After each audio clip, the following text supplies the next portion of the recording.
자, 우리는 계속해서 광야가 지시하는 비상등 이야기를 이어가고 있습니다.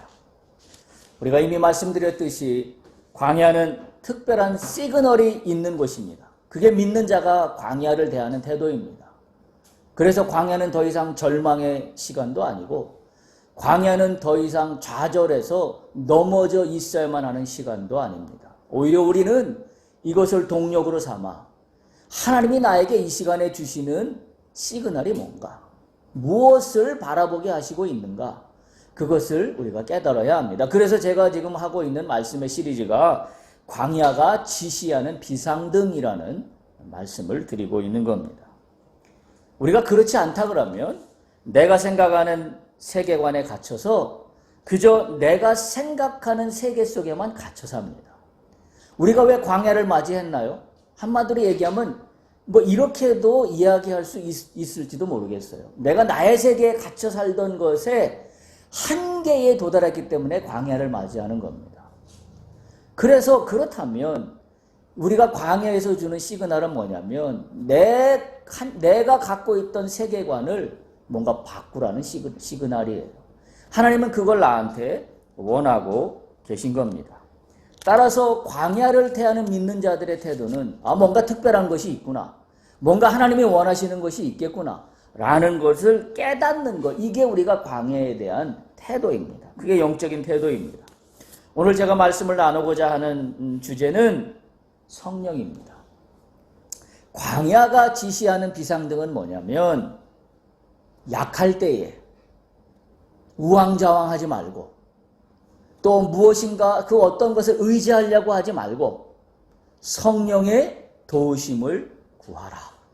이게 오늘 제가 드리고자 하는 말씀의 제목입니다. 약할 때 성령의 도우심을 구하라. 많은 사람들이 약할 때 성령의 도우심을 구해야 됨에도 불구하고 많은 믿는 자들이 성령으로 나가지 못합니다. 그리고 믿지 않는 자들과 똑같이 세상에서 하는 방법론으로 어려운 시기를 극복해 내려고 그럽니다. 그런데 우리가 성경을 통해서 알지만 어려움을 극복하는 것은 내가 알고 있는 방법론이 그 어려운 문제를 극복해 주지 않는다는 것을 우리는 성경의 이야기를 통해서 잘 알고 있습니다. 그러면 우리는 무엇을 붙잡아야 될까? 명확합니다. 그것은 바로 성령인데 오늘 구체적으로 나를 도우시는 성령님입니다. 오늘 우리가 읽은 본문의 말씀은 바로 그것을 이야기하고 있습니다. 오늘 우리가 성령의 도우심을 이야기하는 것은 오늘 읽은 로마서 8장 26절부터 본격적으로 나오고 있는데 이 26절부터 성령의 이야기가 나오는 것은 갑자기 뜬금없이 이 성령의 이야기가 나온 게 아니라 그 앞에부터 진행되고 있다는 사실이에요. 그 앞에 24절 8장 로마서 8장 24절 25절은 우리가 이미 지난주에 함께 나누었던 그런 말씀입니다. 지난주에 우리가 나누었던 진정한 소망이 무엇인가 라는 거에 연장선에서 오늘 성령의 이야기가 나오고 있다는 사실입니다. 우리가 나눴던 8장 24절을 보면 소망은 어떤 것이 소망이라고 그러냐면 보이는 소망이 아니다라고 그랬어요. 그러면 소망은 뭐냐? 보이지 않는 것이 진짜 소망이다. 많은 사람들은 무엇을 따라가요? 보이는 소망만 쫓아갑니다. 그런데 믿는 자들은 뭘 쫓아가는 사람들입니까? 보이지 않는 것을 쫓아가는 사람이에요. 그걸 우리는 한마디로 뭐라 그래요? 그걸 믿음이라 그럽니다. 그리고 그걸 한마디로 뭐라 그러냐면 그걸 소망이라 그럽니다. 그래서 오늘 이야기가 어떻게 진행되냐면 그러면 믿는 자들은 보이지 않는 소망, 그것이 그 믿음과 그 소망을 무엇으로 쫓아가게 해줄 수 있느냐? 그게 뭐예요? 그게 성령인 겁니다. 우리가 성령의 도우심을 갖고 있지 않다라고 한다면 우리는 무엇인가 소망을 붙잡고 쫓아간다고 했을 때 보이는 것만 붙잡고 쫓아갈 수밖에 없어요. 왜? 그게 인간의 한계니까요. 우리는 우리가 눈에 보이는 것만 알고 살아가는 어떤 한계 속에 우리는 인간의 만들어진 그런 목적이 있기 때문에 그렇습니다. 그렇다고 한다면 그러나 우리가 갖고 있는 한계에 갇혀 살지 않을 것을 성경은 늘 끊임없이 이야기해주고 있습니다. 그래서 우리에게 보내주신 하나님의 이 위로하심, 그게 뭐냐? 그게 성령이에요.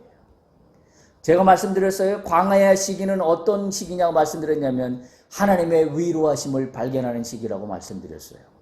좌절하고 절망 가운데 있는 시기가 아니라 그랬습니다. 그렇다면 하나님의 위로하심을 뭘로 만날 겁니까? 바로 성령의 도우심입니다. 할렐루야. 오늘 이와 같은 우리의 보이지 않는 소망을 쫓아가게 하는 것도 성령입니다. 또한 25절에 보면 이렇게 이야기합니다. 우리가 보지 못하는 것을 바라면 참음으로 기다릴지니라. 보는 것을 참는 것도 힘든데 보이지 않는 것을 기다리는 것은 얼마나 힘듭니까? 그런데 그것도 참고 기다리라고 말씀하고 있습니다. 다시 말하면 보이지 않는 소망은 참고 기다릴 때 나타난다는 이야기입니다. 그러면 이 무엇으로 이걸 참고 기다릴 수 있느냐 하는 겁니다. 그게 뭐예요? 오늘 말씀에 의하면 성령입니다. 많은 사람들은 참지 못합니다. 왜? 당장 나타나지 않는 것은 답답합니다. 그리고 이루어지지 않았다라고 속단하여 결정을 내버리고 맙니다. 믿는 자들은 그것이 아닙니다. 보이지 않는 것을 참고 기다리는데 그냥 맹목적으로 아무 생각 없이 그냥 멍하고 있으면서 기다리는 의미를 갖고 있지 않습니다. 뭘로 기다려요? 성령으로 기다리는 겁니다. 오늘 그 말씀을 우리가 하고 있는 겁니다. 그래서 26절 보세요. 로마서 8장 26절 보면 이렇게 접속사로 시작합니다. 이와 같이. 이와 같이란 말이 바로 보이지 않는 것을 참고 기다리는 것을 어떻게 할 거냐라는 그런 문제에 대해서 이와 같이라는 접속사로 연결하고 있는 겁니다. 즉 광야의 힘든 시기에 보이지 않는 것 같은 현실 앞에 소망을 가질 수 있으며 또 보이지 못하는 것을 참고 기다릴 수 있는 것이 어떻게 가능하겠느냐? 그것은 바로 이와 같이라는 말로 연결하고 있다는 사실입니다. 그렇다 그러면 오늘 우리가 읽은 본문 로마서 8장 26절에 보면 성령이라고 이야기하면서 성령의 능력을 받으라 이렇게 이야기하고 있지 않습니다. 오늘 뭐라고 이야기하고 있어요? 성령도 우리의 연약함을 도우시나니. 할렐루야. 이게 얼마나 위로가 되는 말씀인지 몰라요. 연약하지 않은 인생이 어디 있습니까? 그런데 이 연약한 나를 무엇이 도울 수 있다고요? 성령이 도울 수 있다는 얘기입니다. 참으로 위로가 되는 말씀이 아닐 수가 없습니다. 인간의 연약함이 가장 극적으로 드러나는 장소가 어디냐면 그게 바로 우리가 주제로 하고 있는 광야입니다. 그런데 이러한 광야의 상황을 인간이 무슨 수로 극복할 수 있겠습니까? 무슨 방법을 동원할 수 있겠습니까? 아니면 어떤 굳은 정신력을 가지면 우리가 한때 그런 때가 있었죠. 하면 된다라는 신념으로 가져라. 신념. 여러분 우리가 많은 믿는 사람들이 믿음을 착각하는 것 중에 하나가 뭐가 있냐면 신념하고 믿음을 구별을 못해요. 믿음은 뭐냐면 신념이 믿음이 아니에요. 그러면 그 신념은 믿지 않는 사람들도 갖고 있는 게 신념이에요. 믿지 않는 사람들은 얼마나 큰 신념들을 갖고 있습니까?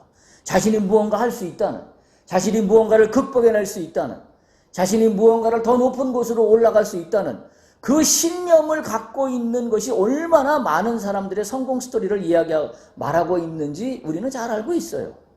그러나 믿는 자들은 그거로 끝나지 않습니다. 믿는 자들은 신념으로 모두가 아니라 뭘로 가능해요? 뭘로 극복할 수 있어요?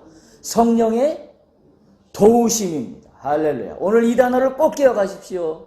성령의 도우심입니다. 내가 내 힘으로 어떤 힘을 응집하면 가능하겠습니까? 의지를 굳건히 하면 가능할까요? 아니면 책을 읽으면서 시간을 보내면 이 어려운 광야 시간을 넘어갈 수 있을까요? 아니면 누구를 만나서 속사정을 다 털어놓고 이야기하면 속이 후련할까요? 아니면 도시를 떠나서 산으로 들어가서 심신을 소위 수양한다고 하면 좀 나아질까요? 아니면 실컷 울거나 화를 내면 속이 후련할까요? 이런 것들은 우리가 세상에서 취하는 방법론들입니다. 이런 것들도 전혀 무용한 것은 아닙니다. 어느 정도까지는 나의 답답한 것을 뭔가 조금 위로해 줄 수 있는 그와 같은 하나의 방법론은 됩니다. 그러나 우리가 분명히 알 것은 우리가 현재 취하고 있는 세상에서 이런 방법론들이 근원적인 해결책이 되지 못한다는 사실이에요. 근원적인 해결책이 되지 못해요. 여러분, 광야를 어떤 수로 해결할 수 있습니까? 예를 들어 봅시다. 애굽에서 종살이 하던 이스라엘 백성들, 그들이 자신의 힘으로, 자력으로, 자신의 능력으로 종살이를 탈피해 나올 수 있습니까? 없어요. 그런데 많은 믿는 자들도 자신이 어려운 환경에서 자신의 능력으로 해결할 수 있다고 여겨서 많은 방법론을 동원합니다. 그러다가 어떤 일이 발생해요. 이 방법을 써봐도 안 되고 저 방법을 써봐도 안 되고 오히려 상황은 더 악화되는 것 같으니까 어떻게 해요? 그때 삶을 놔버리고 포기해버리고 말아요. 그래서 소위 말해서 자살을 해버리고 말아요. 얼마나 안타까운 일인지 알 수가 없습니다. 왜 그런 문제가 나타나요? 내가 힘겹고 나를 우겨싸는 어려운 상황은 나밖에 없다. 나밖에 해결할 자가 아무도 없다. 그런데 내 힘이 붙인다. 능력이 없다. 그렇기 때문에 그래요. 오늘 성경 말씀으로 돌아갑니다. 그게 정답인가요? 아닙니다. 뭐가 정답이에요? 내 힘으로 헤쳐가는 게 아니라 성령의 도우심으로 넘어가는 겁니다. 성령의 도우심으로 넘어가는 겁니다. 이게 있어야 믿음의 사람입니다. 이게 있어야 믿음입니다. 이게 없으면 믿음이라고 이야기할 수 없습니다. 이게 없으면 오늘 본문에서 읽었던 보이지 않는 것을 소망이라고 이야기할 수 없습니다. 따라서 바로 우리가 바라봐야 되는 것은 이 근원적인 해결책, 나의 어려운 상황을 뛰어넘게 하고 극복하게 하고 탈출하게 하는 이 근원적인 해결책은 내 힘으로 되는 게 아니라 성령의 도우심으로만 가능하다라는 사실입니다. 여기에 하나님의 위로하심이 있습니다. 우리는 이 위로하심을 발견해야 합니다. 그런데 오늘 읽은 로마서 8장 26절을 보면 정확하게 이 이야기를 해주고 있어요. 성령이 도우시는데 뭘 알고 도우신다고 이야기하고 있습니까? 우리의 연약함을 알고 있답니다. 얼마나 위로가 되는 말씀인지 알 수가 없어요. 우리의 연약함을 알고 도우신답니다. 얼마나 힘이 됩니까? 그런데도 불구하고 내 힘으로, 내 방법론으로 어려운 광야의 시기를 넘어가려고 한다는 것이 얼마나 어리석은 일입니까? 여러분, 우리가 잘 아는 룻과 나오미가 베들레헴으로 발길을 돌립니다. 베들레헴으로 발길을 돌려서 기업 물을 자가 되는 보아스라는 그 기업 물을 자를 만나게 되는 이 스토리로 말미암아 하나님의 은혜가 어떻게 임하는지를 이야기하고 있는 걸 우리가 잘 알고 있습니다. 누가 도우신 거예요? 성령의 도우심이에요. 어떻게 나오미와 그 며느리 룻이 이 어려운 상황을 자기들의 힘으로만 극복할 수 있겠습니까? 어떤 아이디어가 떠오르겠습니까? 아무런 아이디어도 떠오르지 않습니다. 그런데 나오미 귀에 어떤 소리가 들렸어요? 베들레헴에 다시 먹을 것이 있다라는 하나님의 소리가 들리기 시작합니다. 그리고 그의 마음속에 불같은 마음이 일어나기 시작합니다. 내가 하나님을 떠나 모압으로 내가 일시적으로 피신해서 여기 오면 잘 살 줄 알고 왔지만 이게 아니구나. 그런데 내가 어떻게 무슨 체면으로 고향 땅으로 다시 돌아가? 이 생각에 파묻혀 있다면 돌아가지 못했을 겁니다. 그런데 뭐예요? 성령이 그를 도우신 겁니다. 그래서 잠시 창피한 거, 잠시 소위 속된 말로 마음이 속상한 거, 뭔가 좀 계면적인 거, 이게 무슨 의미가 있냐? 하나님이 부르신다. 하나님이 부르신다.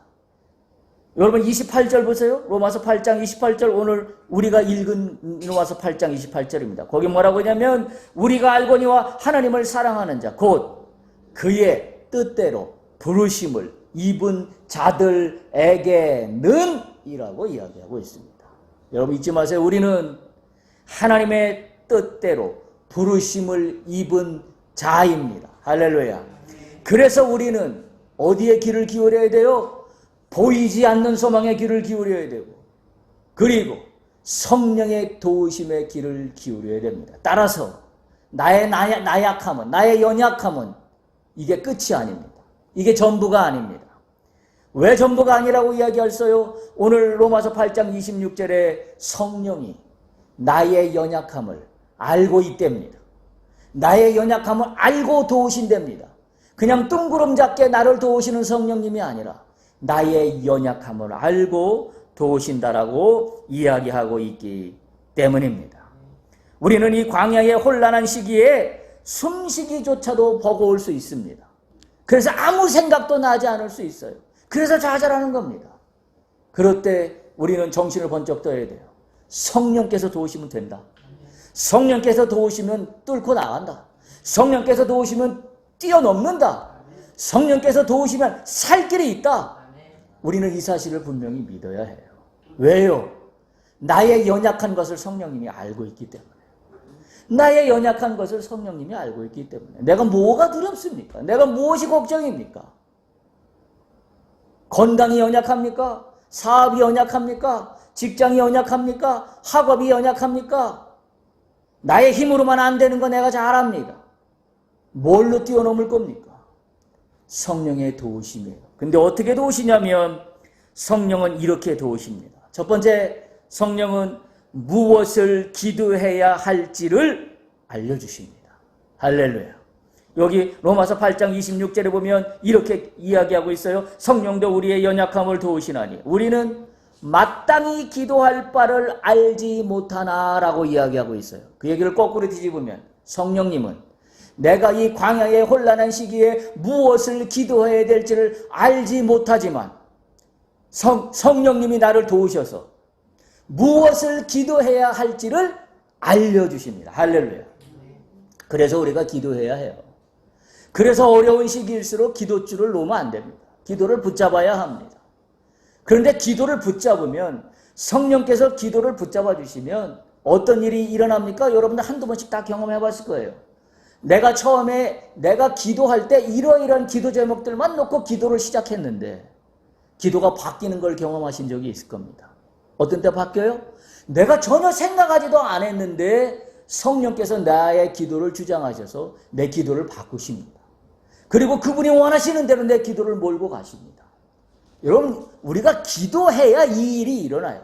기도하지 않으면 내가 무엇을 기도해야 될지도 몰라요. 그러니까 기도하지 않으면 어떤 문제가 생기냐면 내가 기도할 때 내가 인간적으로 욕심을 나열하는 것밖에는 내가 기도 제목으로 내세울 게 아무것도 없습니다. 성령은 뭘 도우신다고요? 내가 기도할 바를 알지 못할 때 무엇을 기도해야 할지를 성령께서 알려주십니다. 할렐루야. 또한 성령께서는 기도에 대해서 기도와 관련해서 뭘 알려주시냐면 8장 26절 보세요. 그 다음 이어집니다. 오직 성령이 말할 수 없는 탐식으로 우리를 위하여 친히 간구하시나니. 할렐루야. 성령께서 나를 위하여 친히 간구하십니다. 성령께서 나를 위하여 친히 간구하십니다. 그러니까 이게 이렇게 되는 거예요. 성령님과 하나님이 있어요. 물론 하나님과 성령님은 한 하나님입니다. 그러나 이해를 돕기 위해서 구별되어 이야기한다면 하나님과 우리는 하나님의 뜻이 무엇인지를 발견해야 돼요. 하나님의 뜻이 무엇인지 우리는 다 알 수 없습니다. 우리가 어떻게 인간의 연약함으로 하나님의 뜻이 무엇인지를 다 알 수 있겠습니까? 그래서 저는 참으로 의문입니다. 무엇을 할 때마다 하나님의 뜻이어서 이 일을 했고 하나님의 뜻이 아니어서 이 일을 했다라고 하는 많은 간증을 들을 때마다 나도 저런 신통한 능력이 있으면 좋겠다라는 생각할 때가 있습니다. 그러나 거꾸로 반문합니다. 연약한 인간인 내가 어떻게 매 순간 하나부터 10가지 1, 2, 3, 4, 5, 6, 7, 8에서 100, 1000을 1000가지가 있을 정도로 많은 사건들 속에 내가 이것은 하나님의 뜻이고 이것이 하나님의 뜻이 아닌지를 어떻게 알 수 있습니까? 많은 기독교인들이 그와 같은 상황에 율법적으로 돌아가 있는 사람들이 무지하게 많습니다. 그래서 뭘 하면 이건 하나님의 뜻이라 하고 뭘 하면 이건 하나님의 뜻이라 하지 않고 자신이 어떻게 알 수 있냐고요. 그냥 자신의 생각에 준 게 하나님 뜻인가요? 우리가 이 부분에 굉장히 조심해야 됩니다. 우리는 어떤 걸 소망하며 나가야 되냐면 자, 하나님의 뜻이 있어요. 하나님의 뜻을 어떻게 알 수 있을까요? 하나님이 있고 내가 여기 있습니다. 땅에 있는 내가 우주를 창조하시고 우주를 운행하시는 하나님의 뜻을 내가 어떻게 알 수 있습니까? 나에게 스며든 생각이 하나님의 뜻인가요? 알 수 없잖아요. 그게 맞는지 틀리는지도 알 수 없잖아요. 어떻게 알 수 있어요? 그래서 성령을 주신 겁니다. 그러니까 오늘 여기 말씀하는 성령이 우리의 연약함을 알고 도우신다는 얘기는 뭐냐면, 우리가 기도하면 나의 욕심을 드러내는 기도가 아니라 성령님이 알려주시는 기도로 내 기도가 바뀌어요. 그러면 어떤 현상이 일어나요? 성령과 내가 하나가 됩니다. 성령과 내가 하나가 되면 그때 비로소 뭐예요? 그것이 하나님의 뜻이에요. 내가 하나님의 뜻을 직접 알 수 있는 방법은 없습니다. 왜? 나는 죄성이 있는 연약한 인간이기 때문에 그래요. 따라서 우리는 성령의 도우심을 구해야 돼요. 그래서 우리가 성령의 도우심을 구하면 성령님과 내가 만납니다. 성령님과 내가 만나서 하는 기도는 그것이 하나님의 뜻이에요. 그래서 지금 이 말씀이 얼마나 우리에게 위로가 되는지 몰라요. 내가 하나님의 뜻을 알 수도 없고 하나님이 나를 부르신 뜻이 무엇인지도 잘 알 수 없지만, 그러나 나에게 소망이 있습니다. 왜 소망이 있어요? 성령께서 나의 연약함을 도우시기 때문이에요.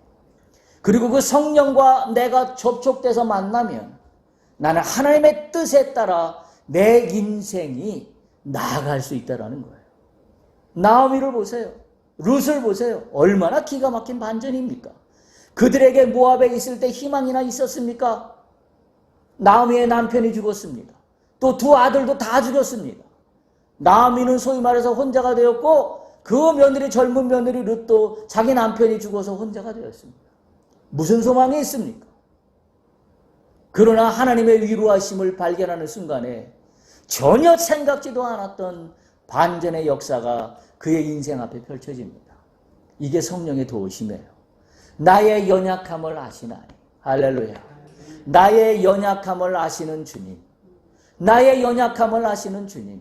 나를 그냥 그대로 놔두지 아니하시고 나의 연약함을 아시는 주님이 하나님의 뜻대로 어떻게 한다고요? 28절 맨 끝에 어떻게 한다고요?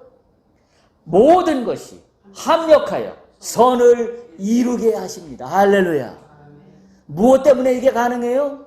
성령의 도우심 때문에 가능합니다. 그럼 나는 어떻게 해야 됩니까? 성령님을 만나야 해요. 기도해야 합니다. 기도할 때 내가 무엇을 기도할지를 성령님의 은혜를 구하십시오. 성령님 날 도와주세요.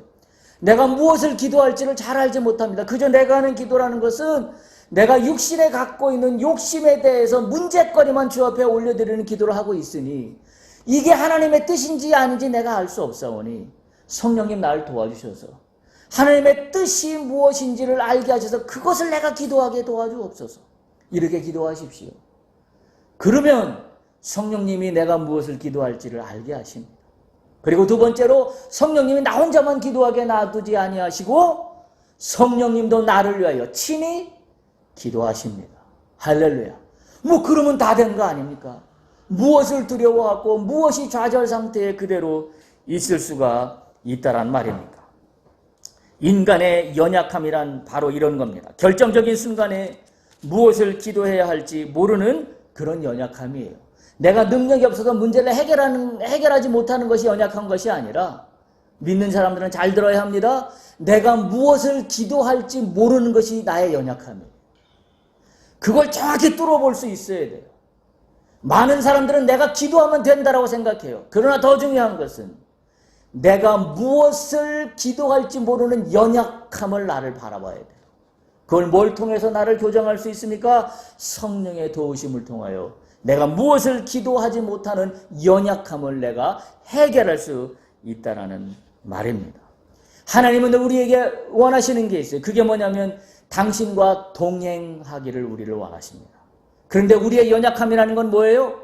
나의 육신의 눈으로만 바라보기 때문에 하나님과 동행하는 것을 선택하지 못하는 거에 늘 묶여 있습니다.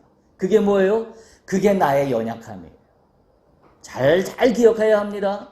내가 무엇인가 능력이 있어서, 재물의 능력이 있어서, 또는 머리가 좋아서, 또는 똑똑해서, 지식이 많아서 내가 어떤 문제를 만날 때마다 문제를 잘 풀어 헤쳐나가는 것이 그게 능력이 아니라 어떤 게 능력이냐면 성령의 도우심으로 하나님과 함께 동행하는 것이 진정한 능력입니다. 따라서 반대로 이야기하면 우리의 연약함은 뭐냐? 성령의 도우심을 구하지 못하고 하나님과 동행하지 못하는 것이 나의 연약함이라는 사실을 우리가 분명하게 깨달아야 합니다. 따라서 육의 눈으로만 바라볼 때는 우리가 이미 읽은 로마서 8장 24절에 소망의 진정한 의미가 뭔지를 이해할 수 없습니다. 육의 눈으로만 바라보면 보이는 것만 소망이라고 이야기하기 때문에 그렇습니다.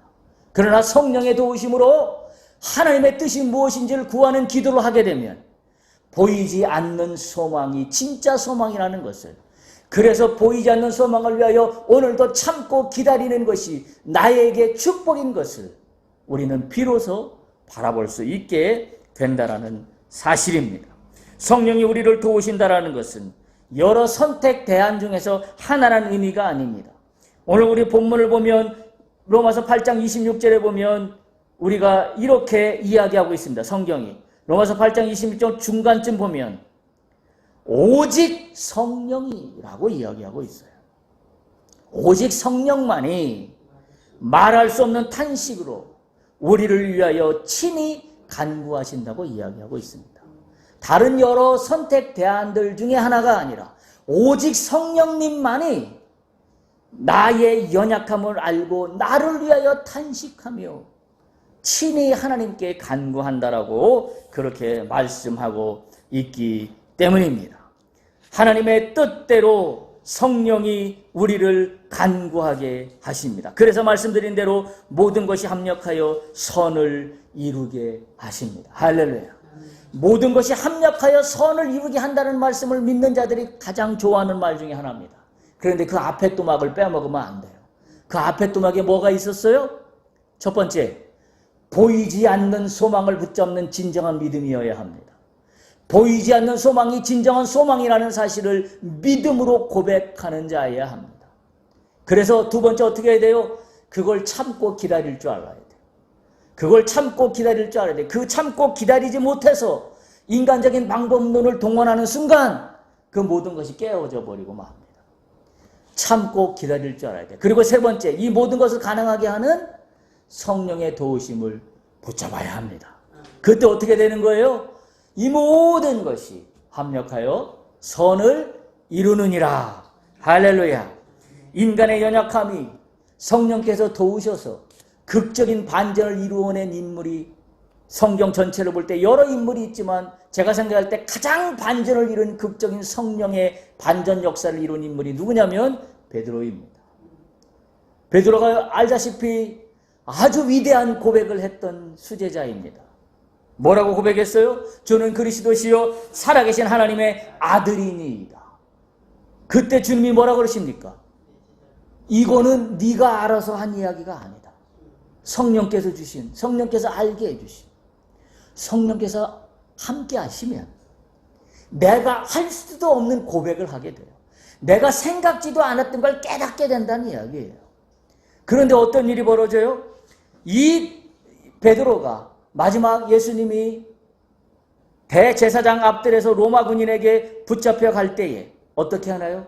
멀찍이 서서 예수님을 쫓아갔다라고 성경은 기록하고 있어요. 그때는 어떤 순간이에요? 육신의 눈으로 이 상황만을 베드로가 바라볼 때입니다. 참고 기다리지 못했어요. 보이지 않는 소망을 바라보지 못했습니다. 눈앞에 펼쳐진 로마 군인에게 포승줄에 묶여서 붙들려가고 있는 예수님만 바라보고 있을 뿐입니다. 육신의 눈이 그 순간에 작동했습니다. 그러니까 어떻게 했어요? 어정쩡하게 거리를 두고 쫓아갑니다. 안 쫓아가자니 불안합니다. 왜? 그래도 내가 예수님을 한평생 쫓아다녔다는 제자인데 예수님이 지금 붙잡혀가는 현장에 내가 가보지 않는다? 뭔가 좀 양심의 가책을 느꼈겠죠. 그런데 가까이 가지도 않습니다. 왜 가까이 가지 않아요? 들킬까 봐, 붙잡힐까 봐. 여러분, 그게 우리의 모습 아닌가요? 우리가 광야에서 취하는 우리의 태도 아닌가요? 광야에서 우리의 취하는 태도가 어때요? 신앙을 붙잡는 것도 아니고 그렇다고 신앙을 안 붙잡은 것도 아니고. 왜 그런 일이 발생해요? 육신의 눈으로 나타난 소망만 바라보니까 그래요. 광야의 어려운 시기에 나타난 소망만 바라보니까 어떻게 돼요? 안 붙잡을 수 없잖아요. 그러니까 나타난 소망만 따라가요. 그런데 한편으로 내 뒷꼭지를 붙잡고 있는 생각은 뭐냐면 내가 이래도 되나? 내가 신앙 있는 사람 맞나? 그래서 어정쩡한 상태를 유지합니다. 마치 베드로가 지금 이렇게 그 대제사장 뜰 앞에서 취했던 모습과 아주 비슷한 모습으로 가고 있다는 사실이에요. 그런데 어떻게 되나요? 어정쩡한 태도를 취할 때 그 상황이 개선되나요? 여러분, 내가 광야 가운데 믿음으로 확실하게 반응해야 되는데 믿음으로 확실하게 반응하지 못하는 이유는 현실에서 이 문제를 타협할 여러 가지 방법론들이 나에게 속삭이기 때문에 그래요. 그래서 이걸 쫓아갈까? 저걸 쫓아갈까? 그런데 한편으로 생각하면 이게 믿음인가? 이게 신앙인가? 이거 아리까리합니다. 그래서 어정쩡한 상태에 있어요. 자, 이 어정쩡한 상태에 있을 때 한마디로 얘기하면 쫓아가는 것도 아니고 안 쫓아가는 것도 아니고 이때 문제가 해결되던가요? 해결 안 돼요. 성경은 그걸 우리에게 이야기해주고 있어요. 베드로에게 어떤 일이 일어났나요? 자, 베드로는 어정쩡한 상태에 있습니다. 그런데 어떤 일이 일어나요? 어떤 여종 하인에게 들키고 맙니다. 상황은 완전히 더 악화돼 버리고 말았습니다. 베드로는 들키지 않으려고 일정한 거리를 두고 유지하면서 이 상황을 지켜보고 있었는데 베드로가 전혀 생각지도 않았던 상황이 펼쳐지고 말았어요. 여종에게 들켜버리고 말았습니다. 그때 어떤 일이 발생하나요? 완전히 믿음이 아닌 경우로 거꾸로 벌어지고 맙니다. 어떻게 돼요? 예수님을 부인하고 맙니다. 난 예수를 모른다. 난 저자를 모른다. 너 그 사람 쫓아다니던 제자 아니야? 아니다. 난 저 사람을 알지도 못한다. 몇 번이나 부인했습니까? 3번이나. 그래서 성경에는 베드로가 부인할 때마다 닭이 울었더라고 기록하고 있습니다. 마지막 3번째 닭이 울었을 때 베드로는 땅바닥에 철썩 주저앉고 말았습니다. 왜 주저앉고 말았어요? 예수님이 자기에게 했던 말을 기억했기 때문입니다. 네가 닭이 3번 울기 전까지 네가 나를 부인하리라. 이 말씀이 생각이 났습니다. 베드로는 철썩 주저앉고 말았습니다. 가장 비천하고 가장 초라한 자신을 베드로는 스스로 자기 스스로 대면하게 되었던 것입니다. 여러분, 광야는 어떤 상황이에요? 내가 가장 초라한 상태로 나를 스스로 대면하는 상황입니다. 내가 지금까지 이렇게 살아본 적도 없고 내가 지금까지 이렇게 궁핍해본 적도 없고 내가 지금까지 이렇게 우겨싸움을 당했던 적이 없었던 것 같고 내가 지금까지 이렇게 건강에 악화가 있었던 것 같은 적이 없었던 정말로 앞뒤가 꽉꽉 맥혔던 그래서 뭐예요? 아하, 내가 이렇게 초라하구나. 내가 아무것도 할 수 없구나. 라는 것을 나 스스로 대면하는 시점이 광야입니다. 이 대면하는 시점은 한편으로 얘기하면 누구와 대면하는 시점이냐면 하나님과 대면하는 시점입니다. 어떤 시점? 나는 초라합니다. 나는 비천합니다. 나는 늘 아무것도 할 수 없는 연약한 존재입니다. 라는 것을 내 스스로 하나님과 대면하는 바로 그와 같은 시간입니다. 베드로가 출석 주저앉은 것은 바로 이 예수님의 말씀 때문에 그렇습니다. 그리고 아마 이런 생각이 들었을 겁니다. 나의 초라함, 나의 연약함, 내가 수제자로서 예수님과 함께 많은 기적을 행하며 많은 일들을 보아왔고 늘 그 능력의 예수님 바로 옆에 있었던 나인데 내가 이 정도밖에 되지 않는구나. 자신의 연약함이에요. 자신의 연약함이에요. 그런데 이 연약함 속에 베드로에게 돌을 던질 인간이 누가 있습니까? 우리는 베드로에게 돌을 던질 수 있습니까? 네가 어떻게 예수님을 배신할 수 있냐? 네가 어떻게 예수님을 모른다라고 부인할 수 있냐? 세상에 어느 누가 베드로에게 돌을 던질 수 있습니까? 돌을 아무로 던질 수 없습니다. 왜? 나도 연약하기 때문입니다. 나도 비천한 인간이기 때문에 그렇습니다. 베드로가 3번이나 예수를 모른다고 부인할 때마다 닭이 울어서 베드로가 통곡한 바로 그 사실은 내가 이것밖에 안 되는 나의 실체를 베드로는 비로소 바라봅니다. 여러분, 저는 이 말씀을 준비해서 가장 이 베드로 사건에서 가장 중요한 포인트가 언제냐면 바로 이 포인트라고 생각해요. 예수님이 말씀하신 대로 내가 당신을 부인해서 철썩 주저앉은 이 순간, 그래서 통곡하며 하염없이 눈물을 쏟았던 이 순간, 이 순간이 가장 중요한 순간이라고 생각을 합니다. 따라서 저는 이 시점에 주목합니다. 이 시점은 베드로의 배신이 초점이 아닙니다. 여러분, 우리는 이 베드로의 말씀을 읽을 때 어떻게 이 말씀을 읽나요? 베드로가 배신했구나. 베드로가 잘못했네. 베드로가 어떻게 예수님을 배신할 수 있어? 이렇게 읽는 경우가 대부분입니다. 그러나 오늘 말씀으로 비춰보면 베드로가 예수님을 배신한 것은 배신이 초점이 아닙니다. 바로 뭐냐면 주께서 베드로의 연약함을 알고 있었다는 사실이에요. 할렐루야. 우리는 거기에서 위로를 받아야 돼요. 내가 광야에 철썩 주저앉아서 아무것도 할 수 없다라는 상황에 놓여서 내가 앉아서 통곡하며 나의 신세를 한탄하고 있을 때, 그래서 때로는 내가 신앙을 부정하고 때로는 신앙을 멀리하며 어정쩡한 상황에 놓여 있을 때, 우리는 이 순간이 내가 희망을 가져도 되는 순간이라는 사실이에요. 왜? 주님이 나의 이런 연약함을 알고 계시기 때문이라는 것입니다. 예수님은 베드로가 부인할 것을 그래서 알고 계셨습니다. 베드로의 연약한 인간인 것을 알고 계셨기 때문입니다. 따라서 예수님께서 베드로에게 네가 닭이 3번 울기 전에 나를 부인하리라고 예언하신 말씀은 베드로를 비꼰 말씀도 베드로를 무시해서도 하신 말씀이 아니라 베드로 네가 얼마나 연약한 인간인가 하는 것을 내가 알고 있노라라는 말씀으로 우리는 바라봐야 합니다. 우리가 연약함 앞에 나의 비참함이 드러날 때, 이때는 나의 연약함 때문에 무너져 내릴 때가 아니라 오히려 나의 연약함 때문에 하나님의 위로하심을 만나야 할 때입니다. 할렐루야. 왜? 성령의 도우심이 우리의 연약함을 알고 있기 때문에 그렇습니다. 따라서 베드로가 이 무너져 내린 이 시점은 무너져 내려 끝이 아니라 새로운 소망이 시작되는 시점인 것을 우리가 기억해야 합니다. 그래서 바로 주께서 나의 연약함을 아신다는 것은 나에게 바로 터닝 포인트의 시점이라는 것을 우리가 깨달아야 합니다.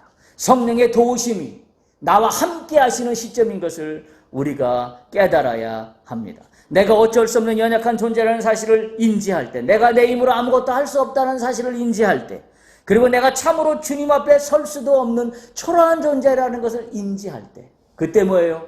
성령을 붙잡으십시오. 성령을 붙잡으십시오. 성령께서 도우십니다. 할렐루야. 성령께서 도우십니다. 왜? 성령님은 나의 연약함을 알고 있기 때문에 그렇습니다. 내가 얼마나 초라하고 내가 얼마나 보잘것없는 인간인지를 알고 있기 때문에 우리는 이때, 내가 무너져 내린 바로 이때가 성령의 도우심을 구해야 할 때인 것을 우리가 발견해야 합니다. 이와 같은 사건이 있은 다음에 사도행전에 보면 베드로에게 어떤 일이 일어나는지 우리는 잘 알고 있습니다. 마가의 다락방에서 성령을 체험하는 사건들이 일어납니다. 그리고 나서 베드로는 완전히 다른 사람으로 바뀝니다. 성령이 도우시면 내가 생각하지도 않았던 일들이 일어납니다. 베드로가 설교할 때에 성경에 보면 사도행전 1장 41절에 보면 베드로가 설교할 때에 3,000명이나 되는 사람들이 회개하고 주 앞으로 돌아왔다고 기록하고 있습니다. 베드로가 상상이나 해봤던 일입니까? 뭐 때문에 가능한 일이에요? 성령의 도우심으로 가능한 일입니다. 베드로는 가장 큰 나락으로까지 떨어졌던 베드로입니다. 그에게 무슨 희망이 있었겠습니까? 그러나 그의 연약함을 스스로 바라보고 하나님 앞에서 자신의 연약함을 대면하며 고백했을 때 성령께서 도우셨습니다. 할렐루야. 성령께서 도우시면 나의 연약함은 더 이상 연약함의 끝이 아닙니다. 그래서 오늘 이 로마서 8장 28절처럼 모든 것이 그의 뜻대로 부르심을 입은 자들에게는 합력하여 선을 이루게 하십니다. 성령의 도우심은 모든 것이 광야의 어려운 고비까지도 합력하여 선을 이루게 하십니다. 따라서 내가 오늘 겪고 있는 광야의 시간들은 쓸데없는 시간이 아닙니다. 왜? 이 모든 것들을 다 모아서 합력하여서 선을 이루게 하시기 때문입니다. 베드로에게 만일 예수님을 3번 부인하는 사건, 또 많은 기적을 베풀었던 사건, 여러 가지 사건들이 다 종합적으로 있지 않았다고 한다면 베드로는 사도행전에서처럼 만인에게 설교하면서 회개를 외칠 때 수많은 사람들이 돌아오는 능력을 가져가지 못했을 겁니다. 광야는 우리에게 필요한 시간입니다. 그러나 이 광야의 시간이 그냥 그대로 흘러가는 시간이 아닌 것은 나의 연약함을 발견하기 때문입니다. 내 연약함을 발견한다면 성령의 도우심을 구해야 합니다. 모든 것이 합력하여 선을 이루게 하시는 주님을 만나시기를 축복합니다. 힘들고 어려운 광야 시기에 나의 연약함이 오히려 나를 살리는 힘입니다. 할렐루야. 왜? 나의 연약함 때문에 성령께서 도우시기 때문입니다. 우리는 딱 그래서 2가지만 해야 됩니다. 첫 번째, 성령의 도우심을 구하십시오. 성령의 도우심을 구하십시오. 그리고 기도하십시오. 그러면 성령께서 무엇을 기도해야 될지, 그리고 성령께서 함께 나를 위하여 나의 연약함 때문에 기도하시면서 내가 하나님의 뜻대로 부르심을 입은 자답게 합력하여 선을 이루는 놀라운 자리로 나를 나오게 초청하실 것을 믿습니다.